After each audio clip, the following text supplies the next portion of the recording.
Bonjour, ici Martin Desjardins, courtier immobilier agréé à Montréal. Pourquoi faire affaire avec un courtier pour l'achat d'une propriété? C'est une bonne question. Êtes-vous d'accord que l'achat d'une propriété est un investissement majeur et peut générer un peu de stress, disons? Prenez un exemple. Si vous étiez dans une situation de divorce, je ne vous le souhaite pas, mais on prend ça comme exemple.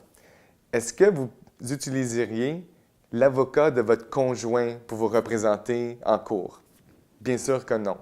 Alors, pourquoi, dans l'achat d'une propriété, vous utiliseriez le courtier inscripteur, le courtier du vendeur pour cet investissement majeur? C'est ça ma grande question aujourd'hui.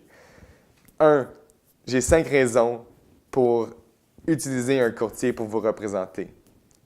La première, faites équipe avec votre courtier. Trouvez un professionnel qui a les connaissances, les compétences pour vous représenter de A à Z. Les visites, l'offre, l'inspection, la lecture des documents. Faites équipe avec eux. Vous allez être plus fort et avoir plus d'informations et être mieux représenté dans le marché. Deuxièmement, la recherche. Les outils que les courtiers ont, les outils centristes. Il y a aussi la collaboration entre les courtiers.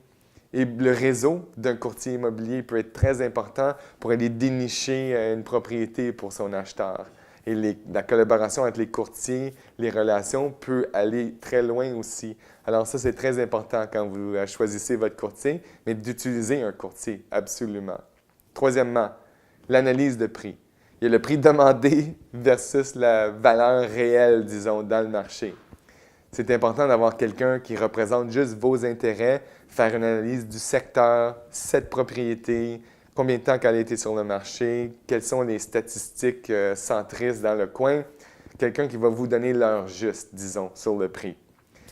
Si on était dans une situation d'offres multiples, il y a certains acheteurs qui me disent « Oh, mais ça peut nous nuire si nous, on a notre propre courtier, on a son 2,5 % qui vient avec nous. » Au contraire, dans une situation d'offres multiples, moi, je crois que de ne pas avoir son propre courtier peut nous nuire parce qu'on va être mal représenté dans le sens que le courtier, on vient de le rencontrer durant une visite.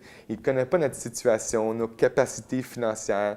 Est-ce qu'on est un acheteur nerveux ou un acheteur très, très sérieux? C'est difficile à partager tout ça. Si on a notre propre courtier, on a une relation qui a été établie, il y a beaucoup d'informations qui ont été partagées, on peut être mieux représenté. Alors, moi, je pense que dans une situation d'offres multiples, c'est très important d'avoir son propre courtier. Dernièrement, la négociation. On a parlé de ça déjà un peu avec tous les points.